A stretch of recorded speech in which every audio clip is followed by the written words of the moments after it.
Hello and welcome to Joie de Vivre.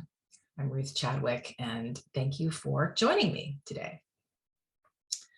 So I wanted to pick up a little bit where I left off last time with this topic of abundance, because I talked a little bit about how abundance is a state of mind, and it is.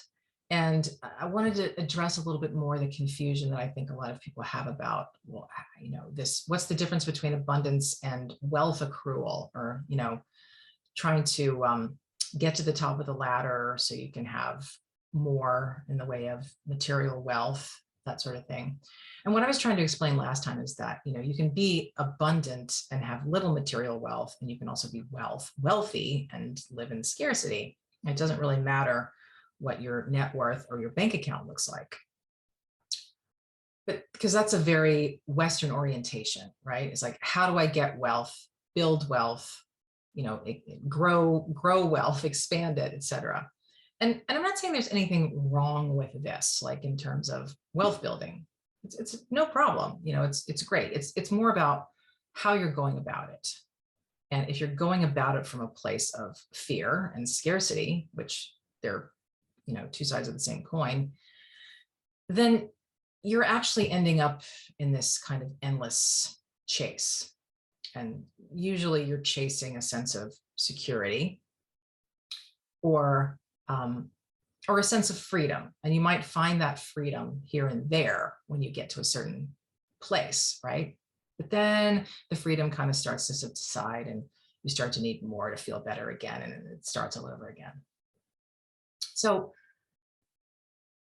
as I said before, it's wonderful to want to build wealth, to want to have a career that's abundant, that's prosperous, that that you're well compensated for the work that you're doing. And I think that is massively important, because the flip side of that, of course, is this idea that money is dirty or evil. And I don't believe that either. I think money is energy. It's a means of exchange. So money is not dirty or evil. Money is actually neutral. But the thing I wanted to talk about this time really specifically was the way we tend to want to go about creating abundance for ourselves. So I said last time that abundance is a state of mind. And I think where the confusion often lies is that we try to create abundance in our lives the way we try in the West to go about anything, which is by setting goals, very clear goals, and then going after them, trying to make them happen. Basically by trying to control outcomes. Now, making goals is fine, but the problem is the control piece. So we tend to think, we in the West tend to think we have a lot more control than we have, or that we should. And if we don't, then we're doing it wrong. The fact of the matter is, though, that when it comes to outcomes, we don't have that much control.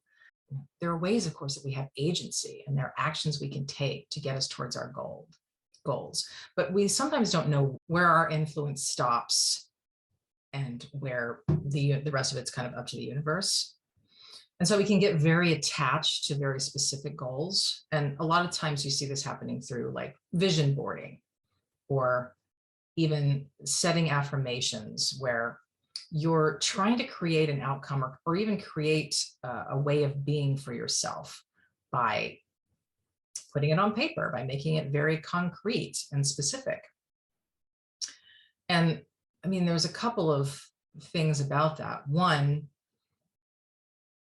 when we become too specific about things, we actually sort of shut down what you might call serendipity, which is the magic of what unfolds in life without our doing things.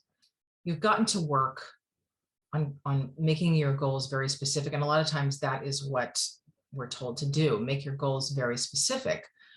And I'm saying that the danger of that is then if that particular goal doesn't come true at the time that you think it should, you've already set this goal. Within a year, I will have A, B, and C to show for my efforts. And what if in a year you don't? Then does that mean that you didn't do it right? You didn't vision board strong enough? You didn't, manifest hard enough? You didn't envision the thing that you wanted more clearly enough? No, actually, it doesn't mean that at all. In fact, what it means is that you might have missed some of the offerings that were coming from life itself via abundance. And sometimes life is giving us things that we don't recognize, or it's not what we're looking for. And so we miss it. It's not the latest model of the Tesla. So then when we see this used Porsche over here, that's, we don't want it because it's not the latest Tesla model. Silly example, but I'm saying that a lot of times we do tend to miss opportunities and possibilities because we're so focused and so fixed on a certain outcome. So manifestation, if you want to call it that, or bringing our goals to fruition, has to do with being in a space of abundance, meaning appreciation and understanding that we have the ability to manifest what we want or create the life of our dreams. And then being open to what life wants to show us. And it may look different than we think.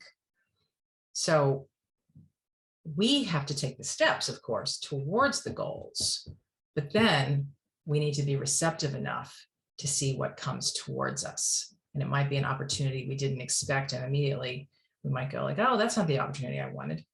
But maybe that's the opportunity that you need. And maybe it actually is the opportunity that you want once you take it. So all that is to say that there's a sense of we can shut down our own abundance by becoming too controlling, by trying to micromanage how our goals are created, or how we get the wealth that we want or the things that we want.